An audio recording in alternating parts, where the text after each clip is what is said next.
Hey, welcome to it. It's Altitude After Dark with DMac. Mike Sanford will join me. We just got done doing the TV show, and now it's time for the digital show where we can talk to you and get your reaction to everything. We're brought to you by our great friends at Journey Spice.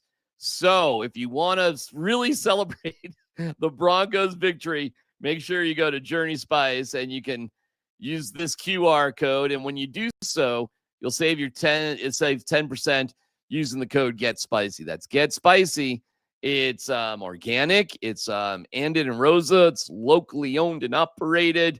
We love Journey Spice. So if you like what we do here and you want to get a great Christmas present for your friends on any meal, Journey Spice goes incredible. And then go to their website, go to Amazon.com, and then you can pick out the flavors that match whatever you're doing the best. Thank you to Journey Spice. Okay.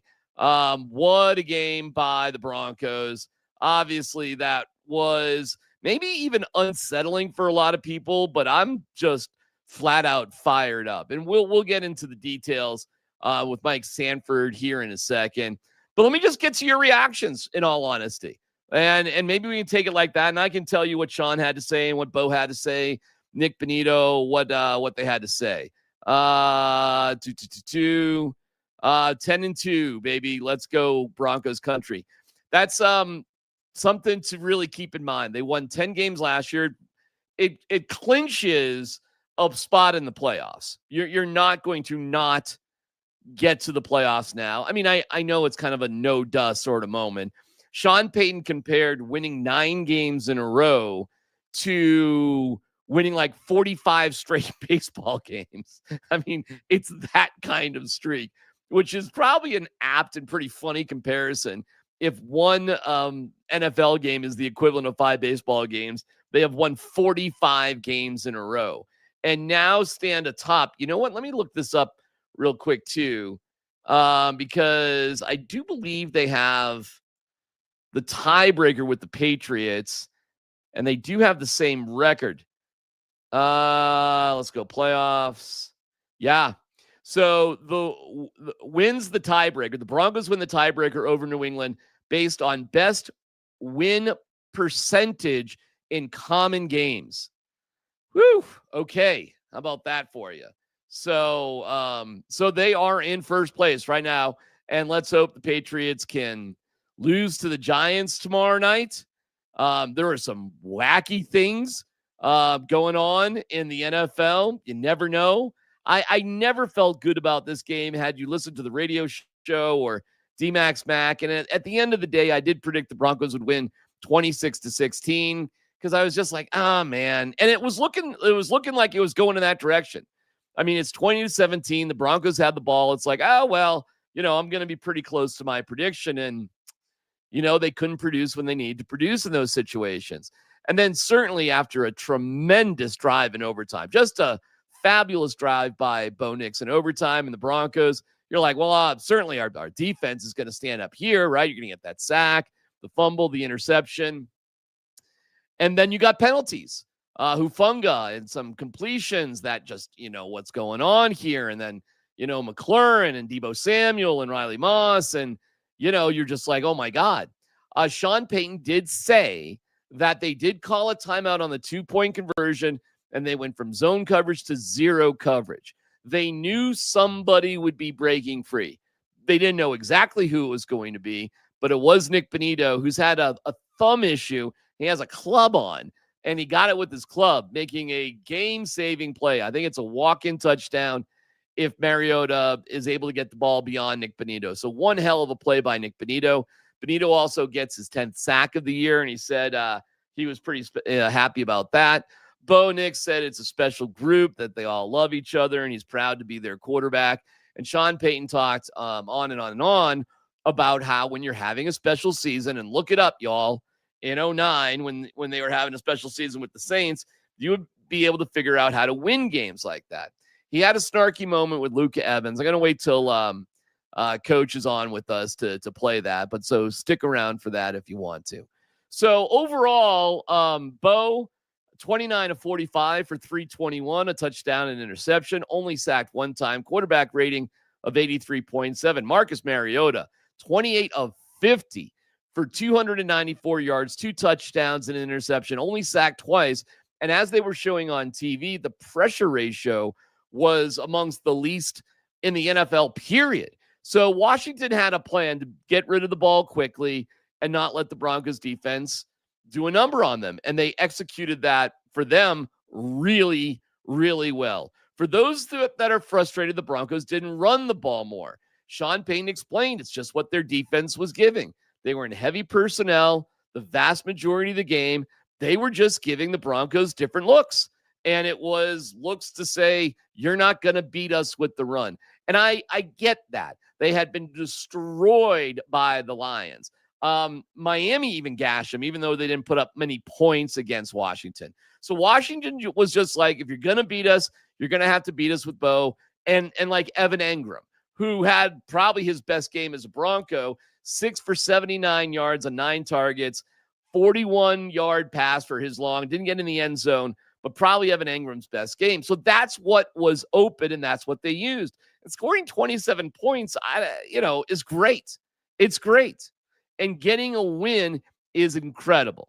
All right, let me get to some of your more comments. I am going to get to your comments in just a second. I can see people are piling in, which is awesome. So let me work a little bit backwards.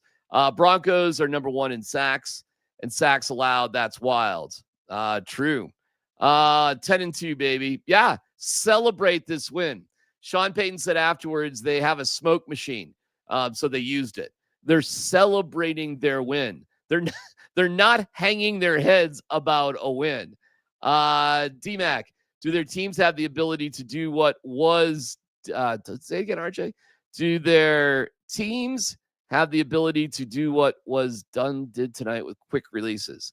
Oh, do other teams have that ability? I think that's what you're meaning. Yeah, possibly. But not many teams that the Broncos face are going to have quarterbacks with the escapability and running ability as Marcus Mariota. They're not. It's the one thing that he does, and he's a strong guy. So he's very nimble. He's very strong. And most teams that they face, the Raiders don't have that. The Jags, the Chiefs don't have that. The Chargers don't have it. And who knows what's going on with Justin Herbert. The Trevor Lawrence, kind of has that. Jordan Love kind of has that, but not like Mariota. 10 rushes for 55 yards, along of 19. And every time it seemed that he ran the ball, it meant something. It wasn't just running the ball. He only took 2 sacks. And it was his ability to escape. Like when he got the pass off, that was the PI on Hufanga. He should have been sacked. He should have been taken down. Most quarterbacks are going down in that situation. So there are some good things to Marcus Mariota. And he probably played one of his he had a good game, a really good game today. He almost threw for 300 yards. Threw the ball 50 times, which is wild. Let's go here. Shame about the pick. Bo otherwise had a nice game. I thought Bo had a great game. The interception sucked. Yeah, I'm not going to polish that one. That blew. But Sean Payton liked his game. His teammates liked his game. I liked his game. You're not going to score every time. You're going to have a 3-and-out here and there. But, for everybody screaming about, just calm down about the whole run the ball thing, man. And Coach Sanford is joining us here. So there he is. I just went through, Coach, some of the stats, some of the reaction, and I saved Sean ripping on Luka Evans for you. So you just let me know when you would like to hear that. And I got it on my phone, so I have to jerry-rig it a little bit. I'll figure it out, though. Your thoughts about the game itself, my friend. Let's go. It's hard to win NFL games on the road, period, point blank. And you did it again in prime time. I thought today was actually one of Sean Payton's best play calling performances. Adjustments in game. Saw and read the fact that the Dan Quinn-led defense for the Commanders wanted to stop any attempt at running the football.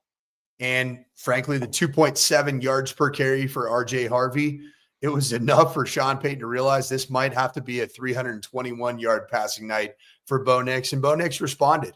It wasn't all even. There were some missed throws. There were some misconnections early on, even kind of middle of the third quarter. You say, Bo, is he going to just have another kind of stinker off night? He just kept on responding, didn't allow the terrible interception to snowball into another bad play. And that's proven to be what Bo Nix is so dang good at, probably better than any physical attribute about him. It's what is between his ears, and that's his mettle, his grit, and then he just finds a way to just continue to put this team in position to win football games. He does it yet again. What way has Bo Nix not won a football game for the Denver Broncos? The ability to be clutch and come from behind when it matters most is the most important quality that you could have as a quarterback. The end. Okay. There isn't something bigger than that or better than that. I don't care who you are. And I've seen them all come through this town. The ability to just, and I'll give you this, the confidence your teammates have in you to do that, critical, absolutely critical. And they have that with Bo. There's a calmness and a calm demeanor to him on the bench. Like, there were moments during the season where I think if this was earlier in the year, Coach, he would have been frustrated. You would have seen it. It would have been a little bit more emotion on the bench. It was very calm today, very calm. And I thought he was outstanding. I want to do some X's and O's with you, okay, just to understand the nature of this game. So when Sean Payton says they stayed in heavy personnel, we adjusted well when he's talking about running the ball. Okay, what's he saying in terms of why the Broncos were a little stymied running the ball and why they may have thrown it more than people are comfortable with? Well, it's interesting because there was a game earlier in the season that what was one of the bigger stinkers that the Broncos have had? Raiders. Oh, yeah, okay. 10-7 okay, so, Thursday and night I remember. Game. Yeah. So the Denver Broncos start the game. We're talking offensive personnel. They start out in jumbo personnel, heavy personnel. And that's Frank Crum gets a start. The Wyoming Cowboy, the Wyoming native, right? The state of Wyoming's his own. Frank Crum actually starts as a jumbo tight end in addition to the 5 starting offensive linemen he's brought in. And I think also Troutman and, if I'm not mistaken, Ingram were in on that same play to start the game off. They run power. I mean, jumbo personnel power, have some success. And then the Broncos change personnel groupings. And what they notice is, like the Raiders game, that the defense didn't match the personnel grouping. So they kept their defensive heavy personnel out there. It'd be the equivalent of this. We always hear the word nickel, right? And we hear that the nickel for the Denver Broncos is either Jahdae Barron or Jaquan McMillan. Right. So when you have no jumbo personnel on the offense, so there's just one tight end or no tight ends, and it might be 3 receivers or 4 wide receivers, no fullback, definitely not a second tight end on the field. Typically 11 personnel means 1 running back, 1 tight end, or 10 personnel, which means 1 running back, 0 tight ends. That prompts modern NFL defenses to get into sub packages, which would be called the nickel package, or even in the case of the Broncos, sometimes they'll go dime, which means there's now 2 extra DBs. That's when both Barron and McMillan are on the field in addition to your 2 safeties and your 2 corners. What happened today would be the equivalent of instead of Jaquan McMillan or Jahdae Barron being on the field, Q Robinson would be that extra nickel player, that big Sam, if you will. And so when you keep that jumbo personnel, it tells you, hey, they're trying to stop the run. They're trying to keep their edges set, and they don't want the big Q Robinson body type to be in space. So guess what? We got to throw the football. And that's exactly what Sean Payton did. And I thought this was Sean Payton's by far his best game. And I laughed. I was looking at my wife and I said, Sean Payton's got this propensity for having his best moments as a play caller, the more eyes are watching. It's always been the case, man. Monday Night Football games. Now, you can say that the stinker in London, maybe are there more people watching because I don't think so. No, and probably no. Thursday night stinker against the Raiders, I don't know. It was a windy day. But, man, Monday Night Football, Sean Payton's owned it. Think about the games at Buffalo against Josh Allen. We first started with Russell Wilson. It's the best Russell Wilson looked all year. And then against Kansas City again in a primetime game. That's when Sean Payton has his best, man. He was cooking. All right, another X and O moment. The 2-point conversion. The Broncos called a timeout for a Kodak moment, okay? And they switched their defensive coverage. They went from zone to 0. talk and saying they knew somebody would have a free release on the quarterback. They weren't sure who it was going to be, ended up being Benito, but they knew if they went into that coverage, they would get pressure on Mariota. However, of course, that leaves probably somebody wide open in the end zone. But the reason they switched is they were confident that they were not going to call a running play for Mariota when they got a look at what they were doing offensively. Yeah, you nailed it. Yeah, you nailed it. So what happened was the Washington Commanders, at least the very last play of the 2 points. So not the Kodak picture, but the very last one it started as an empty formation. There was no running back in the backfield.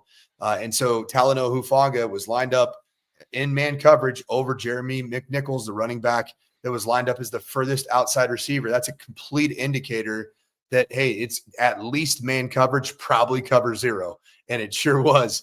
McNichols motions back inside, and Nick Benito, if they squeeze that line down. So what happens is offensive linemen will see cover zero, and they want to protect the inside of the pocket as opposed to being too concerned with the outside of the pocket, because the straightest or the fastest way to get from point A to point B, it's a straight line right down the middle of the center and the guard, right? So you make a squeeze call, which takes your tackles and your guards and protect the inside gaps from in between the center and guards, and then in between the guards and tackles. And ultimately it frees one guy. Now what I saw was the most significant decision is that technically in that coverage with that pressure look, when you free release a running back from the backfield and he's not blocking, Nick Benito's technically the guy's got to peel with him. Otherwise, so that means that Nick Benito's running, I'm blitzing, I'm going after the quarterback. Oh, wait, there goes the running back. I got to actually call off the dogs, pull the parachute, and go cover him. And Nick Benito said, I'm going to go point A to point B, put my big old fat juicy paw up, and I'm going to get that ball on the ground and the game for the Denver Broncos. And so he gave me the old Matumbo, man, and it was pretty cool. Another thing, analytically, coaching-wise, point-wise, game management-wise, Sean said if it was the fourth quarter, I might have gone for 2, but I had a feeling there were going to be a lot of points tonight. So in the third quarter, no, I'm just going to kick the extra point. You see where he's going there? Yes, I can see where he's going there. I'm trying to remember the exact scenarios where. So what was the fourth quarter's score? It was, the Broncos and Commanders both scored a touchdown in the third quarter. It was Washington who had 2 field goals in the fourth quarter and then 7-6. Okay, so it was 20-14, was it not? It was in the third quarter. Where are you taking me here? Why it was 20? It was 20-14. Yes. That's obviously he wanted to go up. He wanted to go up 28-14. Obviously. Yeah. Had he scored a touchdown in the fourth quarter, he said he would have gone for 2. But yeah. So all right. I see where you're going. When they made it it was 19-14, and he decided to go for 1 in the third rather than 2. Because a lot of people were pointing out, but that was the wise move there. Yeah, early on, don't put yourself in a position to chase points later. Right, and so that's what he was going there. Yeah, I think he played it perfectly, and if he would have scored a touchdown in the fourth quarter, you make it a 7-point game. That to me, that's not particularly advanced analytics. All right, one more for you with coaching X's and O's. He said they were playing, Washington was playing some zone at the end of the second quarter, and you can find cavities in there. And praise Bo for what he did and making, this wild throw. I can put up here on the screen, at least a picture of it. This throw right here, Coach, where, I mean, look at that. That's a touchdown pass right there, everybody. I tell you, hang that one in the Louvre there, DMac. You like that one? Yeah, that'd be, you know what? If that had been to win a Super Bowl, that'd be arguably the coolest statue outside of a stadium, and actually have the exact air underneath Bo Nix's right knee for how much is underneath. Wouldn't that be cool on a stadium to see that? So cavities in a zone. What's he talking about there? Well, I mean, so what I've seen with Bo Nix, and I thought that, certainly in college as well, Bo's really good in the quick game. And in the quick game where the ball's, punch plant, get the ball out of your hands. If you can identify a soft spot in a zone, whether it's a free access throw, meaning a corner or a nickel or a safety, or playing six or more yards off, you've got a slant, you've got a hitch, you've got a curl route. But even more than that, what I liked about Bo Nix, particularly end of second quarter, and then in the overtime, and he just checked the football down. His eyes were downfield. Dan Quinn, frankly, played scaredy cat defense. And that's what zone coverage is. It's the opposite of what Vance Joseph did on the very final play of the game. That's the exact opposite. That's the antithesis, is playing cover zero. And so zone coverage, man, I love it. When I see a team playing a ton of zone against Bo Nix, I'm like, it's going to be a 300-yard passing game. Okay. I think that his Achilles heel, until he decides to consistently take off and run the football, I think that his Achilles heel, and the Broncos, frankly, their Achilles heel is either match zones or press man coverage, because it forces you to do what we saw all training camp, DMac. What do the Denver Broncos do offensively or defensively? They play a ton of man coverage. And did we see the Broncos consistently move the football against the defense during training camp? Nope. We didn't. Nope. Let me ask you this. When did we see the Broncos move the ball in training camp against their own defense? It was one period every single day. I did refresh my memory. 2 minute. It was always the 2 minute drill. Oh, all right. Because what do you see in the 2 minute drill? Zone coverage. And then defensively, I mean, there was this moment right here, which, I mean, dude, seriously. You realize that Treylon Burks was the number one pick. First round pick for the Titans. Yeah. Just 3 years ago. Yeah. Didn't work out. They cut him. And later on in this game, you could see why. Didn't he look terribly out of shape on that post route that was thrown down the field? I'm like, that dude looks like he's overweight and hasn't run in many years. Our boy Riley Moss, who didn't have any PIs tonight, thank God. He competed, man. He competed. Yeah, man. How do you not love him and respect Dre Greenlaw? And I thought Surtain actually was a tad rusty, but made some nice plays too. He hasn't played football in a long time. Was not a great performance for this defense. It wasn't. No. The pass rush wasn't getting home like it just typically does, right? No, it wasn't. But you got to give Dan Quinn and Cliff Kingsbury some credit. No question. They knew it, so they designed an entire offense to stay away from that. Are either one of those guys all of a sudden coaching for their lives this year, or no? Or is the Jaden Daniels effect, the fact that he was out for a majority of, I'd say, what has it been, about half the games? No, I think here's what happened. They Witt, who's the last guy, his name, I'm forgetting his first name. Witt is their defensive coordinator. He was calling the defensive plays. Oh, Joe Witt. Joe Witt, thank you. Joe Witt Jr., actually. Yep. It was an ugly, you got to go back. I can't believe this Washington team is the same team that played the Lions, okay? You want to see an ugly, and that was in Washington as well. And the Lions just destroyed them on the ground. They played much better against the Dolphins in Spain, but Mariota is prone. He's got a little Jameis Winston in him. You know what I'm saying? Like he's doing great, and then he'll just do something incredibly stupid. And I kept waiting for that to happen at the end of regulation and in overtime. And it actually didn't. And in fact, I mean, the only play that Marcus Mariota, you could see it on his face, that Mariota moment, if you will, of not necessarily stupidity, but we'll call it of squandered opportunities, which is defined his NFL career, was you got to pump fake Nick Bonito. Yeah. Get him to jump. Yeah. And then find a throwing surface. Yeah. And that's one of those next level plays.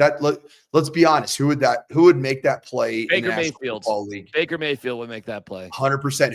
Who's made that play with so much regularity over the last decade? Aaron Rodgers would make that play. Is that where you're going? It's Mahomes, man. Mahomes would make that play. Yeah, a lot of change the arm slot, change the arm angle. Yeah. He just threw it like it's a normal, like it was just like throwing routes on air in practice, and there's not even a defender that's hunkering down on me. That was a big mistake. We'll give you Luca Evans. My name is Luca. Evan. There's always got to be something, bro. And we'll give you that moment and get some more of your reaction and what's next for the Broncos after this word for Journey Spice. There's a world of flavor out there, and to find it, you have to take the journey. Journey Spice Company handcrafts the most premium spice and seasoning blends that have no sugar, no salt, are certified USDA organic, non-GMO, vegan-friendly, and always planet-friendly. You are going to love serving amazingly delicious creations while knowing you helped reduce single-use plastics. Make sure to search for Journey Spice Company on Amazon today. Butcher, what do you love about Journey Spice? I love what it did for my Thanksgiving. I'll tell you that. Talk to me. Oh man, some of the various concoctions that my wife was able to conjure up, both with our stuffing had all kinds of Journey Spice action in it. And I just could taste it, man. I think she went Mediterranean actually for the stuffing, which was awesome. Yeah. And then the turkey, I think we threw a little sprinkle of the za'atar and kind of brought about a little Middle Eastern flavor in honor of my brother-in-law that was born in Kuwait. So it was perfect. It was awesome. Yeah, man. We love Journey Spice and Rose. It's a local company doing a great job. And you can save 10% using the code GetSpicy at Amazon.com. It's been scrolling under here the entire time. So just go and support. If you like this show, support our friends at Journey Spice. All right, you ready for Luca? And I gotta do this on a oh boy. All right. Okay, it's gonna take me a second just to cue it up here, my friend. But I'll get it. Went from one pressure to another. Okay, here we go. We'll get a little Sean here. That we had was a zone call. We quick called a timeout, and then Vance and his staff did a great job of coming up, with the correct call. It's obviously the correct call when it works, but there's going to be a free rusher if you pressure the way we did, and you don't know like who's going to be the free rusher because the protection might. Some explanation here. So they left Nick free, and the timing and everything was great. Here it comes. Talking about it this week, but at this point, is the one seed realistic in your mind? Well, yeah, I mean, that's the silliest question of the night. I mean, it's the silliest question of the night. We're competing for it, but certainly we respect the other teams in our conference, but certainly we're competing for it. Okay, thank you, Coach. All right, all good. It's always capped with it. All good. All good. It doesn't end with him and Luca. It doesn't end. He loves all good, doesn't he? All good. Or perfect. All good. Perfect. That's the other key one. So Luca, if you couldn't hear him, are you still competing for the number one seed? And all right, I mean, that's not the greatest question in the world. I mean, no offense to Luca, I've heard better. But there's, you got to understand the whole thing, Is that crystal clear? Yep. My name's Luca. Also. Okay, perfect. Perfect. Oh my God. So we had that. So did Luca ask him the exact quote? Was it that, are you still competing for the one seed? Yeah, it was something like that. Yeah. Or does this? Yeah, you want me to go back? Hold on. Yeah, I want to hear it again. Okay. I mean, hold on. it's the silliest question of the night. Okay, I'm just stuck on it's the silliest question of the night. Hold on. Yeah. I mean, it's the silliest question of the night. All right. Are you silly? Oh shoot! Hold on. So they left Nick free. All right, so we gotta go through this a little bit. Okay. You the can timing hear that, and everything right? was great. Perfectly. This week, but at this point, is the one seed realistic in your mind? Well, yeah. Okay, is the one seed realistic in your mind? That's what he said. So after this week, is the one seed realistic in your mind? So would that be, because I love Luca because he asks hard questions, and I think he's got enough of a glitch that he doesn't care what comes out on the other end of it. I gotta say too, because I was writing down the questions. That had to be like the 20th question of the press conference. I mean, everything, more or less everything was framed and said. Do we know if Luke had asked a question prior to that in this press conference? That's a good one. I'm not completely sure, but he saved Because, that beauty for the end. Like I think the question could have been worded after tonight's victory. Is the confidence level higher in getting the 1 seed? Even then, though, it's like, I don't know, dude. Yeah, sure. I guess. Listen, I'm not telling anybody. You can ask whatever questions you want. Do you think the heart of the question is that you didn't particularly play well against the 3-9 football team? I think people are going in that direction, which I think personally is. I think it's BS. I think that is so dumb. It's dumb. And I think it's because nobody had done. I'll just be honest with you. I think people that share that opinion, like, oh, this, who cares? They're a 3-9 team. They have not spent any time looking into the Commanders, Dan Quinn, what they've changed. By the way, you realize they changed their entire kicking unit. Like they had the worst field goal kicking unit in the NFL. They got rid of everybody. Huh? Yeah, they got a new kicker, snapper, holder, all new tonight, all new. So, it's not like Washington was sitting around, coach, feeling sorry for themselves. They got Terry McLaurin back. He's been out for a bunch of games, and they got him back. And their running game is pretty decent. It's all right who they have run the ball there with. I don't know, man. Who's it going to say? Rodriguez Jr. I mean, I know their numbers weren't incredible, but Mariota is one of the more mobile guys in the NFL. It's just that he makes a lot of stupid mistakes. Well, what if he doesn't make those mistakes? And he didn't really. One interception, right? He had one, and that was a bad one. That's in the red zone. Good play by Greenlaw, the whole thing. But overall, I thought Mariota was pretty solid. He was solid, and let's not forget, this team was in the dang NFC Championship a year ago. Yeah, I mean, that's right. And they still have that. That's still in their DNA. Same Absolutely. Staff. Granted, Jaden Daniels wasn't out on the field. Not only that, DMac, I was laughing about the rosters for the roster for the Commanders. Yeah, 5 to 9 years ago, this is the best roster in the history of football. Dude, they got some ball. Bobby Wagner is he? Bobby Wagner, Zach Ertz, Terry McLaurin, Deebo Samuel. What are we doing here? These are household name guys in the National Football League for a long time. Marcus Mariota is a Heisman Trophy winner, first overall pick. Yeah, then you got Biadish on the offensive line. You got Laramie Tunsil with his bomb mask. Remember his fumigator bomb mask? I do, but do you remember his 10 years in the NFL as one of the best tackles in the league too? Yes. Like he's got that too. And they got another guy there. Their offensive line is kind of stacked. Yeah, listen, man. There's a reason that this game was circled. I mean, remember this before the season started? Loss. We all had this as a loss at the beginning of the year. No question. All of us had this as a loss. This game preseason felt like a trip the Broncos historically make to Baltimore and get smoked. Yeah. In preseason. Yeah. When we're looking at this. Yep.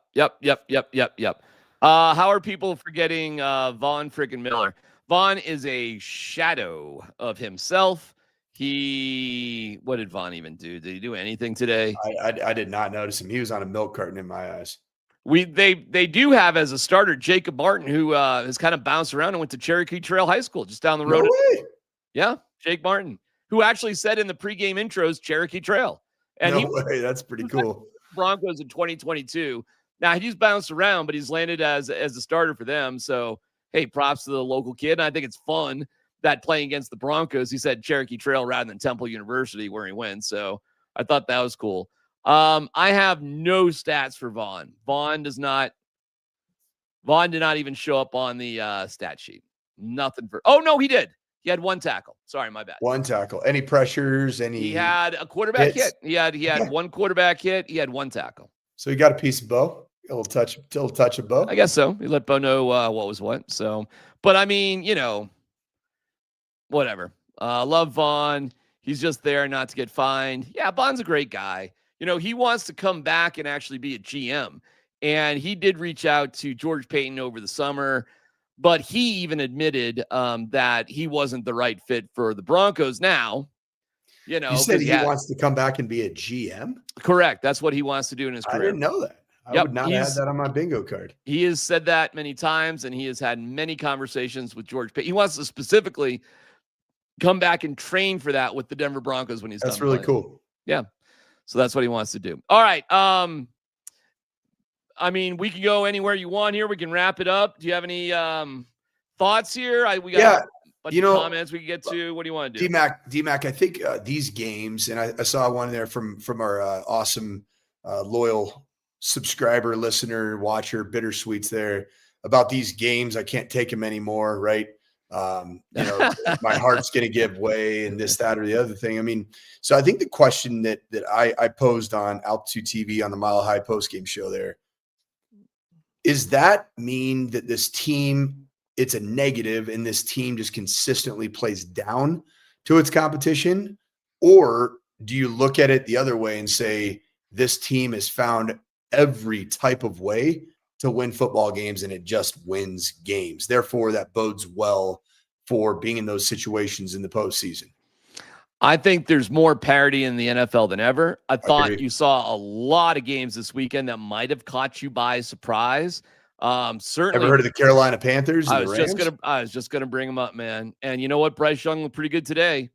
And after that first drive by the Rams, I thought the Rams were going to win by 50. I was like, oh, the Panthers aren't even going to stop these guys. Well, Stafford, who had 2 turnovers, he had 2 turnovers on the entire year, and he had two interceptions on like 3 passes, one being a pick 6. So, hey, man, like there is nothing.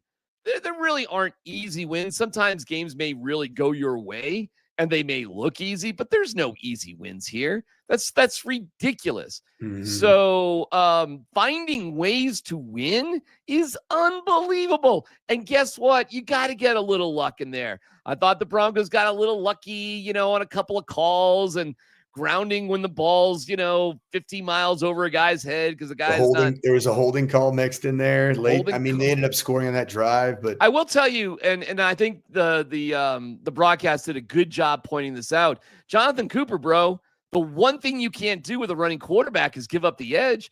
And Jonathan Cooper got sucked inside a couple of times when Mariota found the edge. You want me coach me up on that? Like that seems pretty basic. I'll be honest, that in and of itself is probably the reason that we were even in the game against Cherry Creek this weekend on Saturday in the semifinals, is because I said very clearly to our defense, I demanded 2 things: that we have an edge player at all times and set the edge violently, maintain that outside leverage, and then we need an abrupt force player to run the alley to be able to make the play once you've filtered and kind of siphon the ball back inside. And so you got to do it at all times. And that's one thing that has been a hallmark of this Broncos defense. And I actually cite the Broncos defense when I'm talking to my own defense, that this team is so selfless and does such a great job setting the edge because they're a single high team. When you have a 1 high safety deal, you can't go inside because there aren't 2 safeties that can run downhill and make those plays. Okay, you've got to be able to play outside and set the edge to your backers who are then fitting from inside out. And that's exactly what typically the Broncos have done. Today was a little bit uncharacteristic that way, and it catches up to you, man. It leads to explosive plays when you allow a quarterback to get outside the pocket. All right, I am still this week filling in for Brett Kane. I'm on at 6 o'clock in the morning. Do you have me beat tomorrow morning? Say it one more time. Do you have me beat tomorrow morning? I'm on at 6. Do you have me beat tomorrow morning? I will be in the studio before you at 9 news. I think at 5:30. That is awesome. But I think my first hit's not until the 6 o'clock hour, so you've got me beat. That's so funny. Oh, you're not till the 6 o'clock hour? Yes. Okay. Yeah. You will be actively on air before I will actively be on air. Okay. I knew I'll beat you up because you can show up looking like you can have your Colfax. Yeah. You can have your Colfax finest on, and I'm going to be dressed up, as if I'm going hanging out at Cherry Hills Country Club with my suit and tie on. All right, and then 10 to noon with Raj, and then Yes. I'll be back on with Tyler and Scott from noon to 3, and we'll be Crosstalk at 3. We'll be reacting to this whole thing. I have one more thing for you. Talk to me. Well, two more things. First, and I'm going to get to Prime, but first, I did have some text messages with Dave Logan because I'm friends with Dave too. Yeah. And his overall reaction was he pointed out that they had 6 turnovers the whole year and they had 4 against you. Yeah. He pointed out what they had to do in the fourth quarter to actually beat you guys. And again, this was a game that came down to, how do you 4-yard line. Right? So what do you want to say about boy, oh boy, what a game. And you would have had it gone for 2 too. That'd have been interesting. I had a good call ready to go, and I was ready for it. What's funny is that they brought cover 0 on the just like the Broncos did. Wow. They brought cover 0 on a play where Titus, our quarterback Titus Heward, was throwing the football, and it was one of those deals where in high school football where there's no replay, he's throwing the ball, arm going forward, gets hit right as he's throwing we're short one player, and I called a route that I thought was quick enough. Got a little held up at the line of scrimmage, didn't win as quickly and as abruptly as I thought. And kudos to the defender for Cherry Creek. I called a route to free up, my most productive senior player, and that's Cash Spence. The guy kind of grabbed him, held him. I asked him, were you open? He goes, they held the bleep out of me, and, right. And so free player gets him, arm goes forward. The ball goes, I would say, slightly forward, but they called it a fumble, not an incomplete pass. We had one more shot at it, and that's how the game ended. My man. Had a great 2-point play called, like my chances to force overtime. And luckily you and I talked about what the high school overtime was the week before. So I was prepared for it this time, but never came down to it. So all I got to say is that Saturday, 1:00 at the Stutler Bowl, if you were there or if you were able to watch on NFHS, that was a good day overall for Mountain Vista and Ralston Valley coming down to a game-winning field goal in 5A. Dakota Ridge and Heritage of Littleton going down to the wire. Amazing. But what I would tell you, it's the Stutler Bowl, Cherry Creek, Dave Logan, and Valor Christian, what I think is a very competitive program that is on its way back to where I believe that the program I coach at should be. And it was a great day for high school football in the state of Colorado. Oh, that's awesome, brother. And that's awesome. I loved coaching that team. I'm so excited about the future, and I was not ready for it to be over. And I'll be honest, there have been years in my coaching career where the last game happens, you're like, okay, good. And this was not one of those. This was not one of those years. This was the exact opposite, where I was like, I still today feel like I'm getting ready for practice tomorrow, right? So it is what it is, but it was a lot of fun, man. All right. Well said, Coach. Well said. Okay, one last thing. CU does lose. They finished 3-9. Can I finish? Sorry, can I finish out my thought process before we get to that? Sure. Just on Cherry Creek. Oh, of course.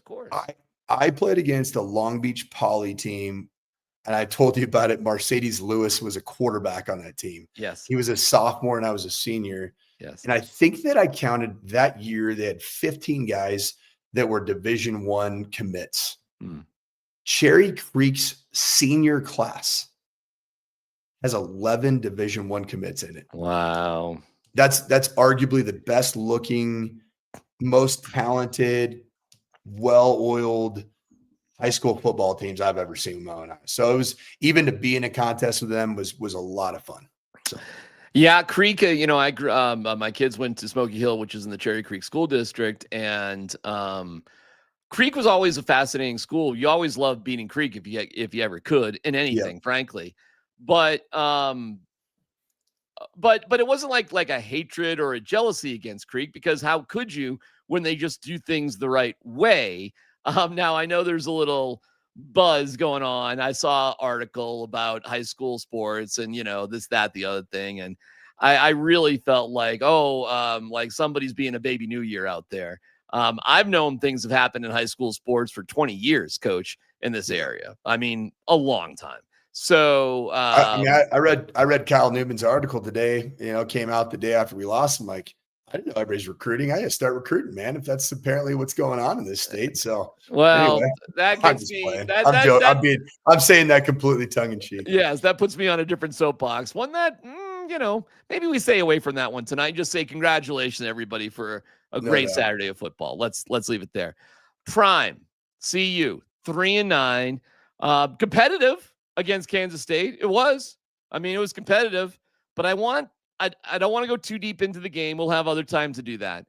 But I want you to interpret for me, if you possibly can, what the hell was Prime saying with this? Bless you guys. You guys been kind, even considering the foolishness that you saw on the field and on the sideline this whole year. I appreciate you guys. I respect and admire your relationship. You don't have to go easy on me. I'm a big boy. I've been doing this for a long time. And when I win, I don't mind a clap. When I lose, I don't mind a boo. I played this game. I know this game like the back of my hand, and I love this game, and I love all the ups and downs, the ins and outs about it. And I'm built for every last bit of it. But if anybody's built to reconcile and to get this back on course, it's me. And I will do it if it's the last thing I do on earth. Trust me when I tell you. This was the Last Supper. God bless. Okay, I think I get everything up to this was the Last Supper. Huh?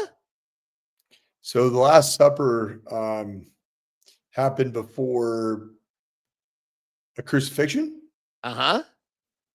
A death? You found out Judas wasn't on your side at the Last Supper, by the way. Peter doubted you a whole bunch? Like, things got much worse. Oh, no, Peter denied you and Thomas doubted you. Yeah.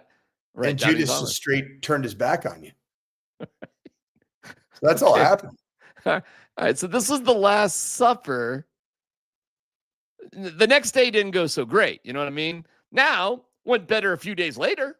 Yeah, it was good. It's good.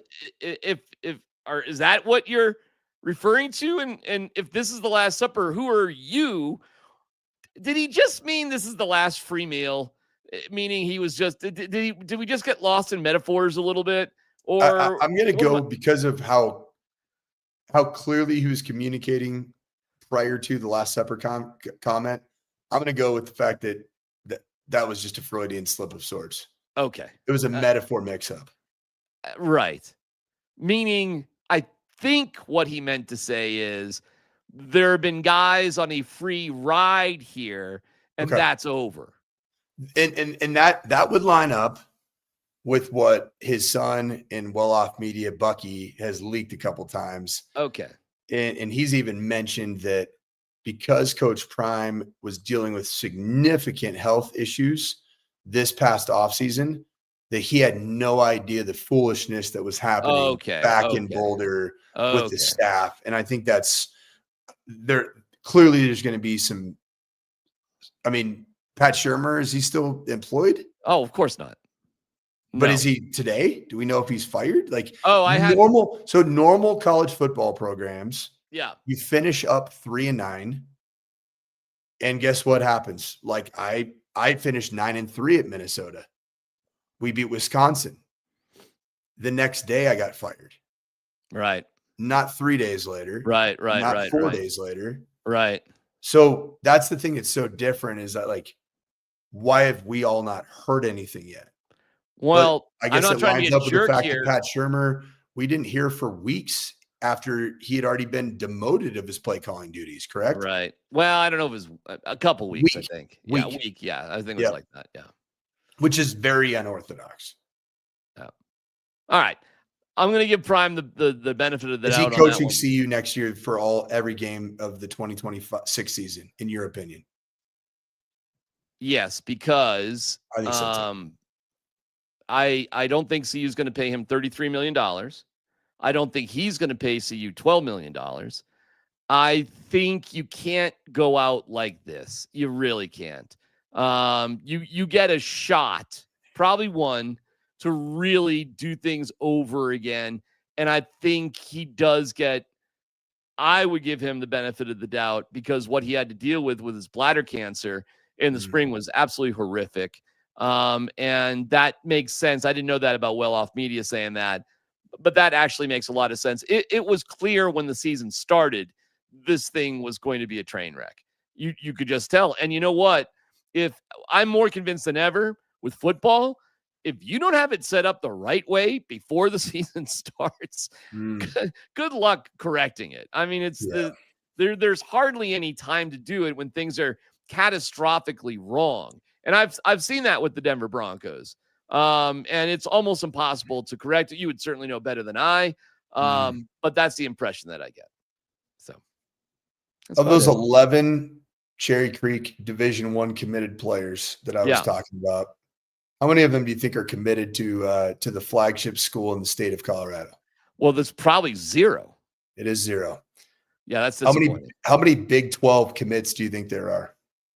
Of 11? 4. I don't know. There's 4. I was gonna say half. So 4. Yep. So are there 2 any to K-State? Yeah.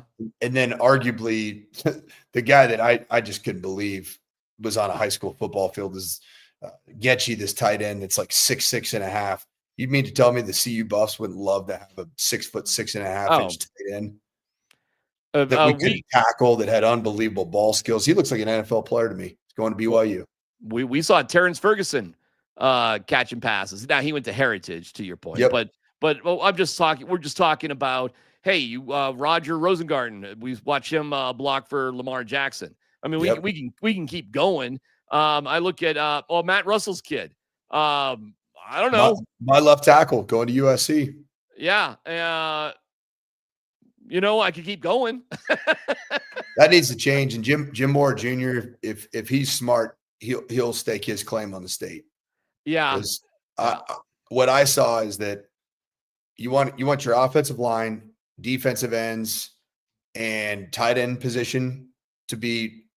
You need to recruit this state. Well, something tells me you'll be hearing from Jim Mora early and often now that things are official as the coach for Valor. I'm gonna say, that is a funny situation. You really should be hearing from Prime too, frankly. In all honesty, love to. I mean, how are you not hearing from Prime? I mean, the only thing I can tell you is I ain't hard to find, man. And on that note, we'll leave it there. Great win for the Broncos. And we're just going to keep talking about it. This doesn't end. This just keeps going. We're like Wolf of Wall Street. It just keeps rolling, man. This thing doesn't end. I'm not going anywhere. I touched the mic and turned myself off. This was the Last Supper. God bless.